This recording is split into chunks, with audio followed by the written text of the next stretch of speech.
मैंने 6 महीना 11वां अध्याय का ध्यान किया है।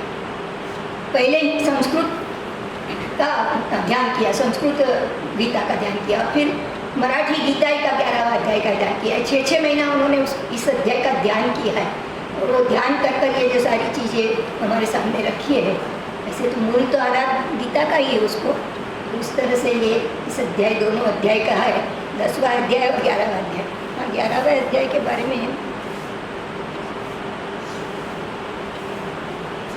उसकी जो विशेषता है, ये पहले तो मैंने बताई कि ये इसमें श्रोणु नहीं है, पश्य है, देखने का है। बाकी किसी अध्याय में देखना नहीं है, सुनने का है। ये यहाँ श्रोणु नहीं, पश्य है।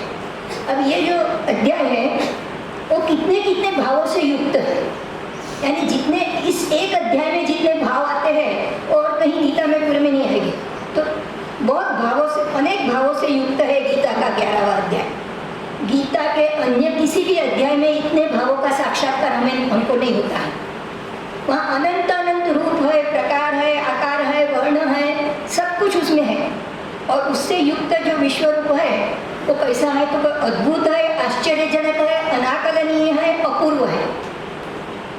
उसके अलावा विशाल है, व्यापक है, विराट है, कराल है, विकराल है, उग्र है, रुद्र है, तेजस्वी है और दाहक है, संहारक है, भक्षक है, विनाशक है। एक एक चीज देखिए, सब उसमें हमको देखने मिलती है उसके श्लोकों में कि वो तेजस्वी है और साथ साथ दाहक भी है, वो संहारक भी है, भक्षक भी है, सब कुछ खा रहा है, निगल रहा है, विनाशक भी है, पूरी सृष्टि का विनाश करने के लिए होगा।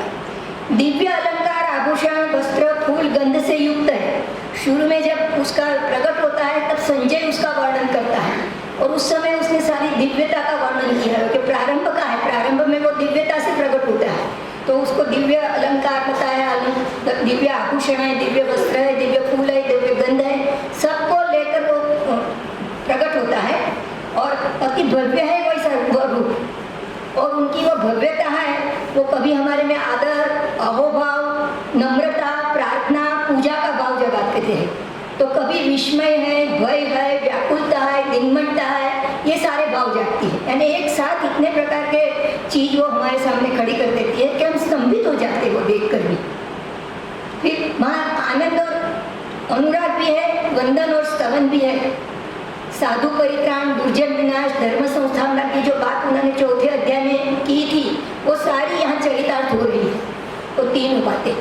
और बाकी सब देवता जो है, कौन से देवता, वशु है, वायु है, रुद्र है, यक्ष है, गंधर्व है, सिद्ध है, बुद्ध है, सब लोग उसकी अनेक अनेक प्रकार से स्तुति कर रहे हैं वहाँ पर। फिर चंद्र है, सूर्य है, अग्नि है, इनके सौम्य, चंद्र का सौम्य तेज है, इसका प्रचंड है, ये सारे जो प्रखर तेज है उसको पाकर वो अपना अपना विश्व रूप से वो उनको अपना तेज मिल रहा है। तो उससे तेज को पाकर वो अपना अपना नियत कार्य कर रहे हैं। उस विश्व रूप में अनंत उत्साह और सामर्थ्य भरा हुआ है।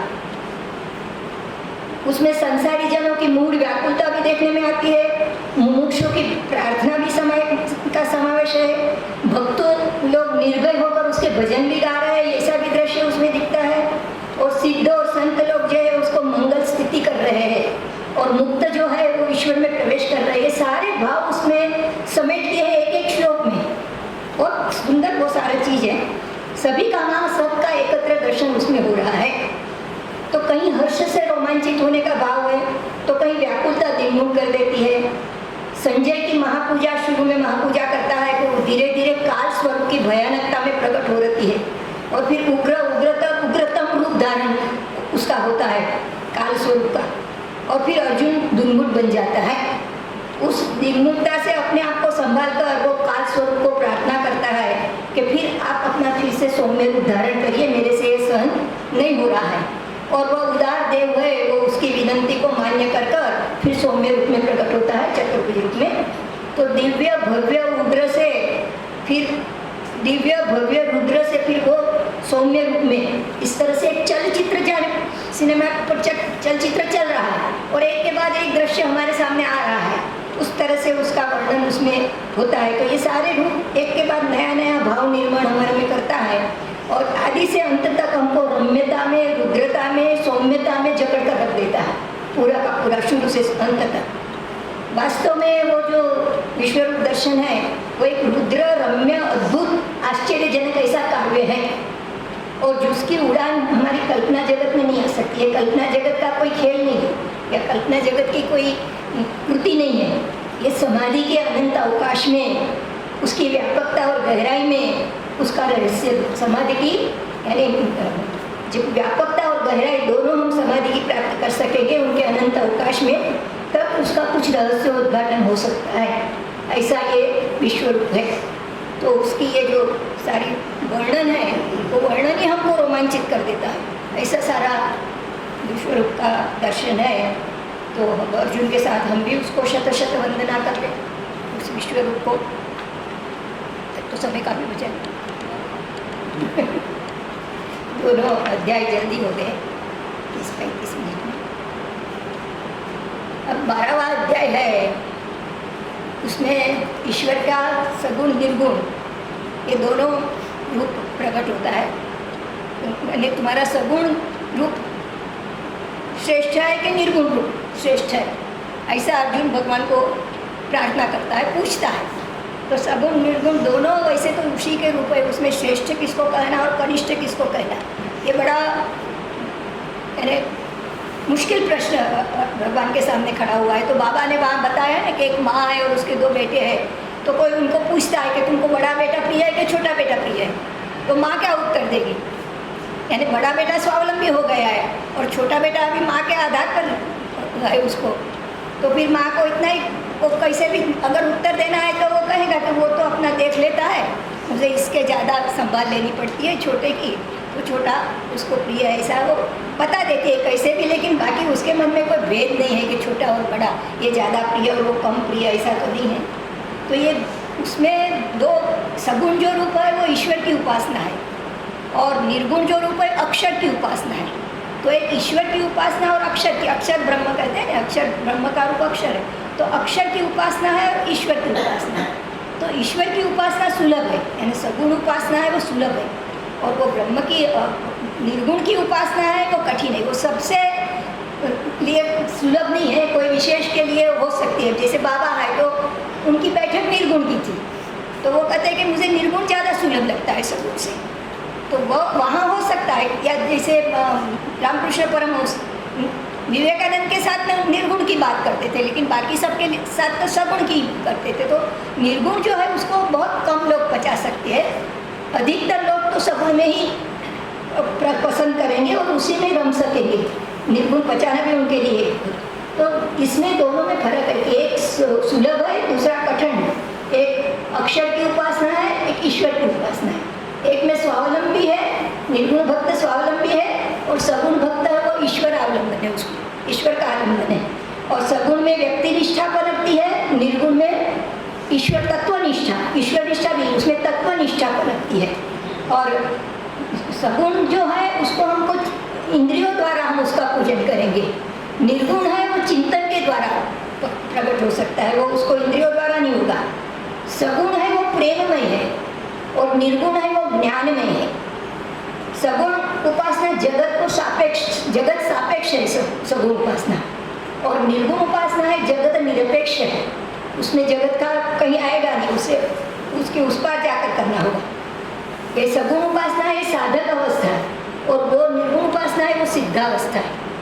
सगुण उपासना ये सीढ़ी है, और वो है वो शिखर, निर्गुण उपासना है वो शिखर है।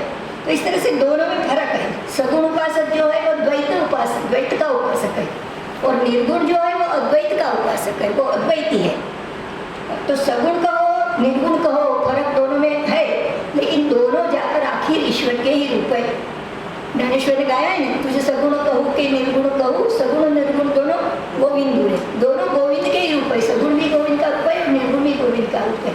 तुमको व्यक्त कहूँ कि अव्यक्त कहूँ, ऐसे वो भजन में सारा ऐसे अलग अलग बात बताई है। तो इस तरह से अंततोगत्वा दोनों परमेश्वर की रूप है। तो किसी ने कहा है कि मैं जब आंखें खोलता हूँ तो मुझे सगुण रूप दिखता है, और मैं जब आंखें बंद कर देता हूँ तब मुझे भगवान का निर्गुण दिखता है। तो ये दोनों एक ही व्यक्ति को दोनों का अनुभव आ सकता है। तो दोनों की तुलना करने का कोई अर्थ नहीं है। अपनी अपनी जैसी भूमिका जिसकी है उस मुताबिक वो सगुण का या निर्गुण का भक्त करे, भक्ति करेगा। सगुण इतना ही है कि सगुण प्रारंभिक भूमिका है, लेकिन उस सगुण के आधार से हमको निर्गुण तक पहुंचना है। वो निर्गुण के ये आलम्बन बन सकता है। सगुण सगुण में ही हमको सीमित नहीं रहना है। सगुण का आधार लेकर निर्गुण तक हमारा लक्ष्य कहाँ है? निर्गुण को पहुंचने का। लेकिन एकदम तो हम छलांग नहीं लगा सकते। कोई लगा सकता है शंकराचार्य के जैसा कि 8 साल की उम्र में एकदम ब्रह्मचर्य आश्रम में से संन्यास आश्रम का कूदका लगाए। बीच तो आश्रम की उनको जरूरत नहीं होती। ऐसे सामान्य मनुष्य पे क्या होता है कि वो धीरे धीरे पहुंचेगा, एकदम कूदका नहीं लगा सकेगा, जंप नहीं कर सकता है। शंकराचार्य जैसे कोई कर सकता है कि एकदम सगुण में से निर्गुण में जा सकता है। तो ये है कि बाकी लोगों को सर्वसामान्य तौर पर धीरे धीरे आगे चढ़ना होता है। तो धीरे धीरे हमको सगुण में से आगे बढ़ते बढ़ते निर्गुण में पहुंचना है। तो सगुण में आर्द्रता है, गीलापन है, और उसमें तत्वनिष्ठा है। तो वो जरा थोड़ी कड़क भी लगता है, लेकिन वो सगुण की आर्द्रता को आखिर में तत्व जो कहते हैं ना, बुद्धम शरणं गच्छामि, संघम शरणं गच्छामि, धम्मम शरणं गच्छामि। तो वो धम्मम शरणं गच्छामि वो तत्व है, और बुद्ध शरण व्यक्ति निष्ठा है। तो व्यक्ति निष्ठा से हमको कहाँ पहुँचना है? संगम यानी बीच में समूह के शरण जाओ, संघ के शरण जाओ, फिर आखिर में तत्व के शरण जाना है।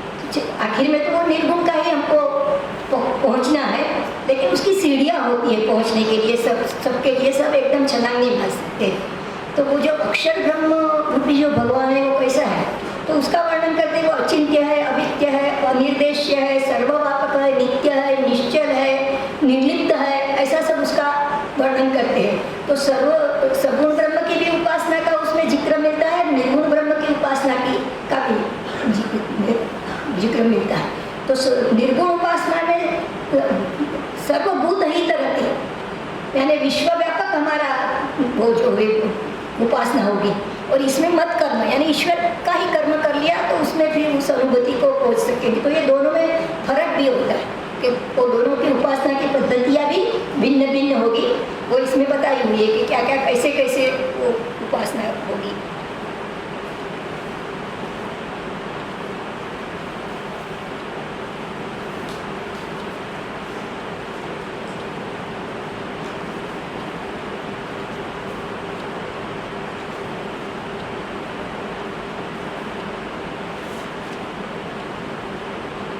निर्गुण में क्या है कि ब्रह्म में चित्त समर्पण करना है, और फिर सर्वत्र समबुद्धि का अभ्यास करना है। सब में हमारी बुद्धि समान रूप से सबके साथ समान व्यवहार हो, उसका अभ्यास करना है। और विश्व हित रति का चिंतन करना है, और उसमें इंद्रिय का निरोध करना है। तो सगुण में क्या करना है? सगुण की जो चतुष्पदी है उसमें ईश्वर में चित्त समर्पण करना है, और जो अभ्यास करना है वो वहाँ पर सर्वत्र समबुद्धि का अभ्यास बताया। और यहाँ बताया है कि तीव्र इच्छा हमारे में होनी चाहिए ईश्वर को पाने की, सगुण रूप के साक्षात्कार करने की। तो तीव्र इच्छा रूपी अभ्यास योग बताया, और उसमें विश्वहित दर्शन का कहा। यहाँ मत कर्म, यानी भगवान के लिए ही कर्म करो, ऐसा कहते हैं। फिर वो निर्गुण में इंद्रिय का निरोध करने को कहा। सगुण में कहते हैं कि फल त्याग कर लो, उतने से आपका काम चल जाएगा। तो ये दोनों की तुलना भी 12वें अध्याय में की है भगवान ने, सगुण और निर्गुण की। और फिर उसके बाद जो वो भगवान बताता है कि उसने ये भी कही है बात कि त्यागात शांति, शांति हमको किससे मिलेगी? त्याग से ही शांति मिलेगी, भोग से शांति कभी नहीं मिलने वाली है। तो उसका ये त्यागात शांति जो वो चीज़ है, वो भी हमारा ध्यान खींचने वाला एक शब्द वहाँ है कि अगर आपको जीवन में शांति चाहिए तो त्याग करोगे। जितना हमारे जीवन में हम भी देखते हैं, हमारे जीवन में जितना परिग्रह कम होगा उतना हमारा चित्त शांत रहेगा, चिंता कम रहेगी। और जितना परिग्रह ज़्यादा होगा उतनी चिंता भी ज़्यादा, उतना चिंतन भी हमारा बटा हुआ रहेगा, फैल जाएगा।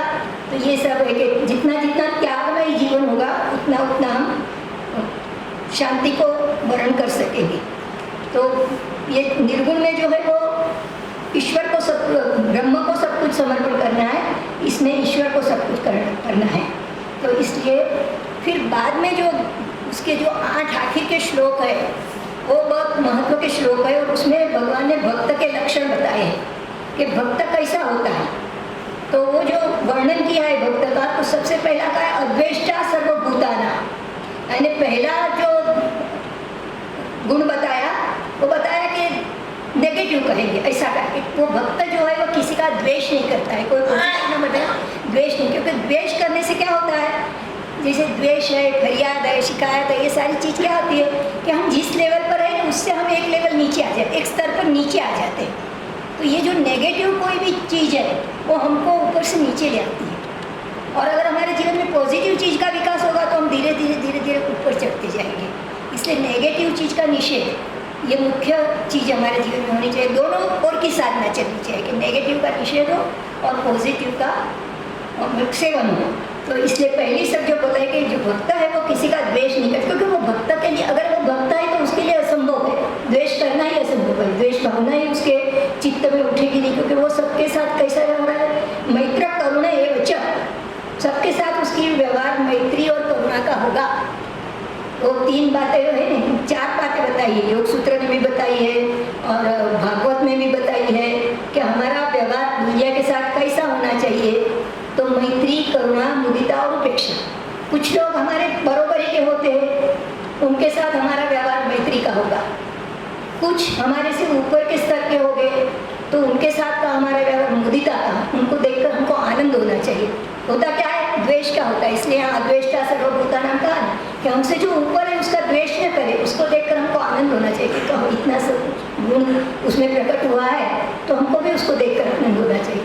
तो वहाँ मुदिता बताया कि मैत्री, करुणा, ऊपर जो हमारे से ऊपर है उसको देखकर मुदिता, आनंद का अनुभव है, और जो हमारे से नीचे है उनको देखकर करुणा, चित्तन करुणा का भाव उत्पन्न होना चाहिए, तिरस्कार का भाव नहीं होना चाहिए। तो करुणा और उपेक्षा, पाप की उपेक्षा, जैसे बताया कि पापी की उपेक्षा नहीं करना है, पाप की उपेक्षा करना है। तो जहाँ कहीं भी गलत चीज़ देखी तो उस चीज़ की उपेक्षा करो, उस चीज़ को बहुत महत्व नहीं लगा। कहते हैं अपने भी दोष का बार बार उच्चारण नहीं करो, दूसरे का तो दोष का उच्चारण करना ही नहीं है, लेकिन अपने भी दोष का बार बार उच्चारण करने से वो दोष हमारे में दृढ़ होता जाता है। इसलिए उसकी भी एक तरह से उपेक्षा करो, समझ लो, उसके बारे में अंधा नहीं रहना है कि हमें कोई दोष नहीं है, दोष है, लेकिन उसको बार बार करने से वो चीज़ दृढ़ होती है। इसलिए अपने भी दोष नहीं देखो, गुण ही देखो सबके। गुण दर्शन क्या, उनका बहुत बड़ा उपदेश है बाबा का, जो एक अध्यात्म की एक चीज कौन सी है, तो गुण निवेदन। जो गुणों का ही निवेदन करता है, गुणों का ही दर्शन करता है, वो अध्यात्म में जब आगा आएगा। तो ये जो भक्त के गुण निवेदन, गुण लक्षण ही सारे बताए हुए उसमें है। तो मैत्री, करुणा एवं च, और फिर कहते हैं निर्ममो निरंकारो, उसमें ममता नहीं है और उसमें अहंकार नहीं है। भक्त जो है उसका लक्षण क्या, कि उसमें ममता नहीं होगी। हमको किस चीज़ के लिए, व्यक्तियों के लिए ममता का भाव हमारे लिए होता है, और अपने लिए अहंकार होता है। तो ये अहंकार और ममता, ये दो जो चीज़ है, ये अध्यात्म में पर आघात करने वाली सबसे बड़ी चीज़ है। तो अहंकार है, वो कहते हैं ना कि मैं करता हूँ, मैं करूँगी, मैंने किया, ये भाव जो अगर हमारे में अंदर आता रहता है तो हम अहंकार को ही बली है, हम अभी ईश्वर के पास नहीं जाएंगे। और मेरा मेरा निर्मम यानी क्या, ममता नहीं रखना चाहिए। तो मैं, ये अहंकार है, मेरा ये है, वो ममता है। वो मेरा मेरा को जो है वो उसको हमको हटाना है। बहुत सुंदर गुजराती में ऐसा कहते हैं, लेकिन हिंदी में भी वो कर सकते हैं कि जहाँ मेरा मेरा कहते हैं ना, तो भगवान कहता है मैं तुमको मारूंगा, और वहाँ जहाँ तेरा तेरा कहते हैं ना, वहाँ भगवान कहेंगे मैं तुमको तारूंगा। इसलिए मेरा मारेगा और तेरा मैं तारेगा। तो ये जो मैं और मेरा मेरा जो है, वो दोनों से हमको ऊपर उठना है, और दोनों से ऊपर उठेंगे तब हम भक्त बन सकेंगे।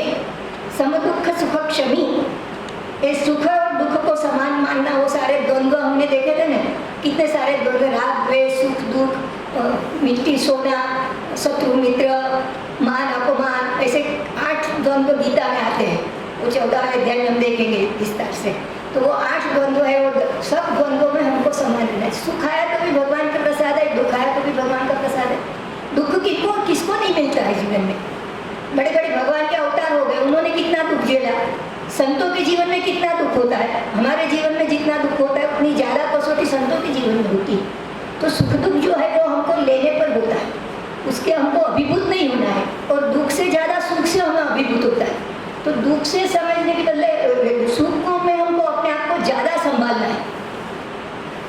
वो जो बैलगाड़ी को ऊपर चढ़ाना और नीचे उतारना, ऊपर चढ़ाने में कष्ट है, नीचे उतारने पर, लेकिन उसमें ज़्यादा संभालना होता है। जब नीचे आए तो सर जाएगी। तो इस तरह से सुख में हमको अपने आप को ज़्यादा संभालना है, लेकिन कैसे हमको दोनों को समान मानकर हमको अपना व्यवहार करना है। और क्षमा, यानी भक्त है वो क्षमावान होता है, यानी उसके हृदय में सबके लिए क्षमा का भाव होता है। और क्षमा जो है वो करनी नहीं होती है, क्षमा होती है। जिसको हमने क्षमा की उसका दुर्गुणों का जरा भी उच्चार नहीं करना चाहिए। अगर उसका उच्चार किया तो हमने क्षमा की, ये ऐसा माना ही नहीं जाएगा। किसी के पास उसका उच्चारण ही नहीं करना चाहिए अगर हमारे चित्त में सच्चा क्षमा भाव आता है तो। फिर संतुष्ट सततम, सदा संतुष्ट, भक्त को कोई अतृप्ति होती ही नहीं, वो संतुष्ट ही होता है। संतोष के बारे में एक बहुत सुंदर श्लोक है संस्कृत में कि हमको 3 बातों में संतोष रहना चाहिए। और 3 बातों, कई लोग कहते हैं संतोष रहेंगे तो प्रगति कैसे होगी, हम जहाँ है वहीं पड़े रहेंगे, हमको आगे प्रगति करनी है तो थोड़ा तो असंतोष होगा तो हम प्रगति कर सकेंगे, नहीं तो प्रगति कैसे कर सकेंगे। तो उसमें उस श्लोक में कहा है कि 3 बातों में संतोष और 3 बातों में असंतोष। तो 3 बातों में संतुष्टम त्रिषु कर्तव्यम, स्वदारे भोजने धने, अपना जो परिवार मिला उसमें संतोष रहो। वो ईश्वर की कृपा से जो मिला है तो उसमें संतोष रहो। भोजन जो थाली में आया उससे संतोष रहो। उसके लिए फिर यहाँ वहाँ मन न हो कि आज ये नहीं मिला, आज कल वो नहीं मिला। तो जो भोजन मिला उसमें भी संतोष रहो, और धन भी जो मिला भगवान की कृपा से उतने से संतोष मान लो। तो संतुष्ट त्रिषु कर्तव्यम स्वदारे भोजने धने, भोजन में, धन में और परिवार में, और जो मिला उससे संतोष रहो। और त्रिषु न कर्तव्य, 3 बातों में संतोष नहीं करना चाहिए। किस 3 बातों में? स्वाध्याय तप दान योग। स्वाध्याय में कभी संतोष नहीं करना, अपना अध्ययन करना है, अपने को पहचान करना है, आत्म परीक्षण करना है, रोज रोज करना चाहिए। बस हो गया एक बार, ऐसा नहीं, वो रोज रोज करना चाहिए, क्योंकि रोज रोज नए नए दोष, नई नई वृत्तियाँ हमारे में उठती रहती है। इसलिए स्वाध्याय में कभी प्रमाद नहीं करना चाहिए। स्वाध्यायात्मा प्रमादितव्यम, उपनिषद कहता है स्वाध्याय प्रवचन, ये दोनों में कभी भी प्रमाद न करो।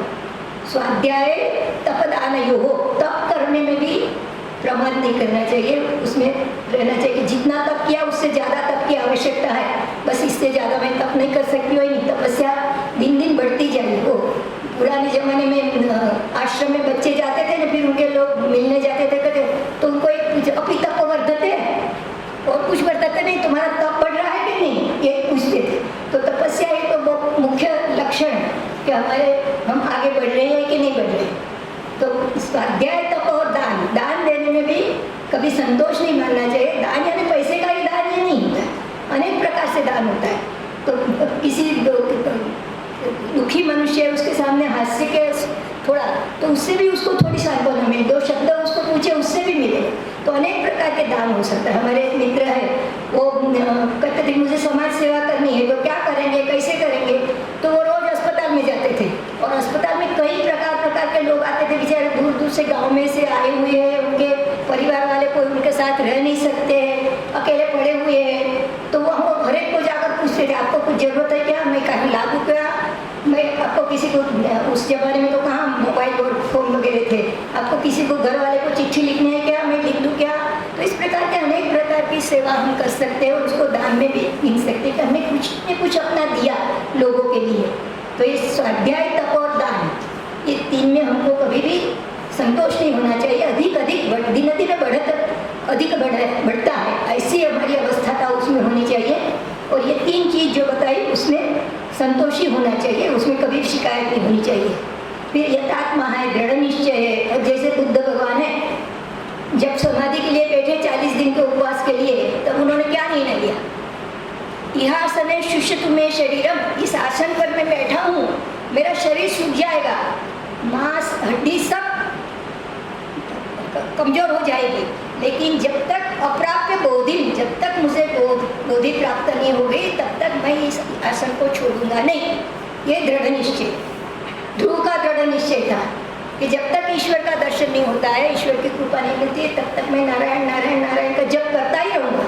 और आंखें मूंदकर वो जप करता ही रहा। नारायण सामने आकर खड़ा है तो भी उसका जप छूटता नहीं। फिर नारायण उसका गाल पर शंख लगाते अपना, और उसकी वो आंखें खुलती और सामने प्रत्यक्ष नारायण को वो देखता है। इतना वो अपने उसमें जप में मग्न हो गया था। तो इस तरह से जो तपस्या करते हैं, दृढ़ निश्चय पूर्वक करना होता है। जो कुछ भी हम कहते हैं, हमारा संकल्प आज एक और कल दूसरा, ऐसा नहीं होना चाहिए। संकल्प में हमको दृढ़ होना चाहिए। संकल्प को पूरा करते हैं तो नहीं तो आत्मविश्वास नहीं बढ़ता है, हमारा आत्मविश्वास ढीला ढीला ढीला हो जाता है। इसलिए संकल्प लेना है तो विचारपूर्वक लेना है। शुरू में एकदम बड़ा संकल्प नहीं लेना है।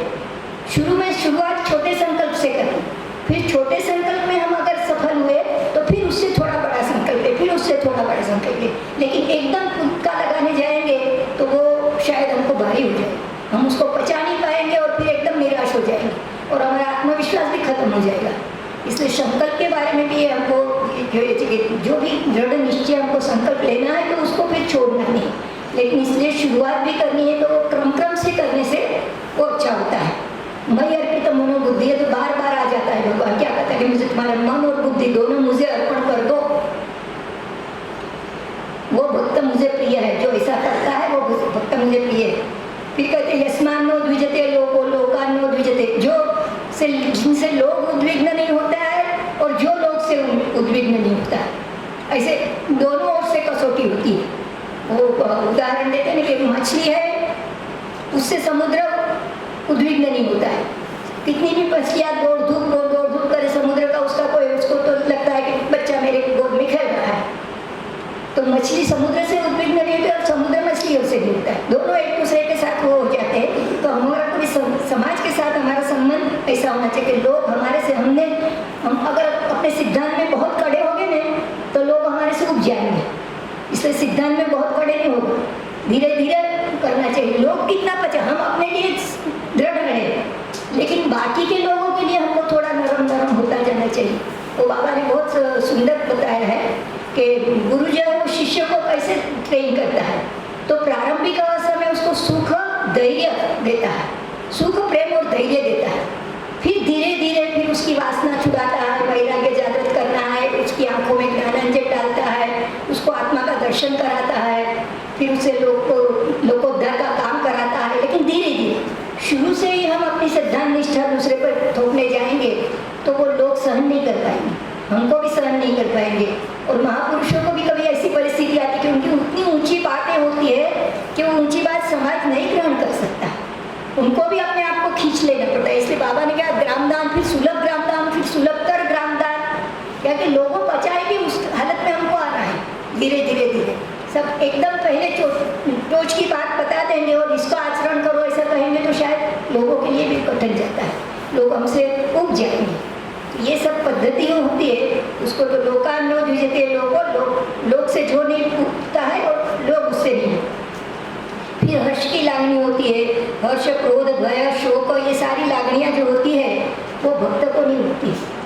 हर्ष से भी जो है ना, हर्ष भी हमको दुखित कर जाता है।